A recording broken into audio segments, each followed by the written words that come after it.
అందరికీ నమస్కారం. ధర్మవరం పట్టణంలో R&B రోడ్లు గత 4 సంవత్సరాలుగా ఎక్కడా కూడా కనీసం చిన్న గుంత కూడా పూడ్చే పరిస్థితి లేదు.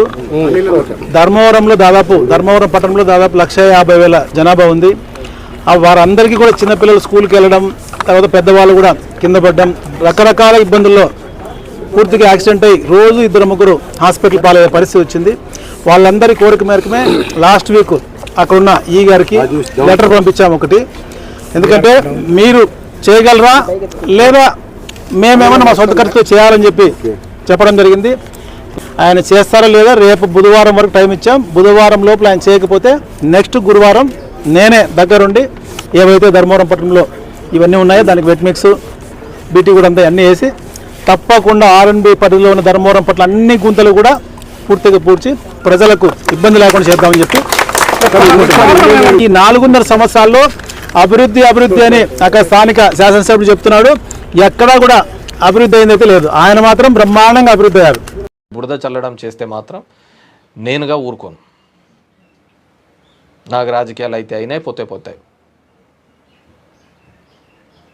మీ యాజమాన్యం కోసం మీరు ఉంటాను తప్పుడు రాతలు రాస్తే నా దానికోసం, నా క్యారెక్టర్ కోసం నేను ఉంటాను. There is no excuse in that. రాయండి, సొసైటీలో జరుగుతున్న తప్పిదాలను రాయండి.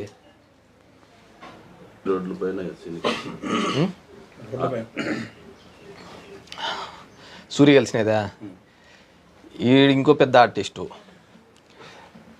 19th టెండర్స్ అయిపోయినాయి, 18th ఫస్ట్ టైం రిప్రజెంటేషన్ ఇచ్చినారు. టెండర్స్ అయిపోయిన తర్వాత నిన్న రివర్స్ టెండరింగ్ కూడా అయిపోయినాయి. ఒక 2 daysలో ఫైనల్ అవుతాడు, ఏజెన్సీ కాంట్రాక్టర్ ఫైనల్ అవుతాడు. ఇప్పుడు వచ్చి నేను వేస్తానంటున్నాడు. ఇది అంటున్నాడు. టెండర్లు పిలిచిన తర్వాత టెండర్లు ఫైనలైజ్ అయిపోయిన తర్వాత ఇతను వచ్చేసేది ఏంది, కాంట్రాక్టర్ వచ్చేస్తాడు. టెండర్ల కంటే ఒకరోజు ముందు వాళ్ళ బ్యాచ్ పోయి ఓ లెటర్ ఇచ్చినారు. ఎవడైనా కానీ టెండర్లు అయిపోయినా అంటే ఇన్నేళ్ళు ఎందుకు ఏం చేస్తున్నాడు, ఏం చేస్తున్నాడు? టెండర్లు అయిపోయినాక అతను వచ్చి చేసేది ఏముంటుంది? కాంట్రాక్టర్ చేస్తాడు కదా. ఇప్పుడు ఓన్లీ షో, ఎలక్షన్లు అప్పుడు షో.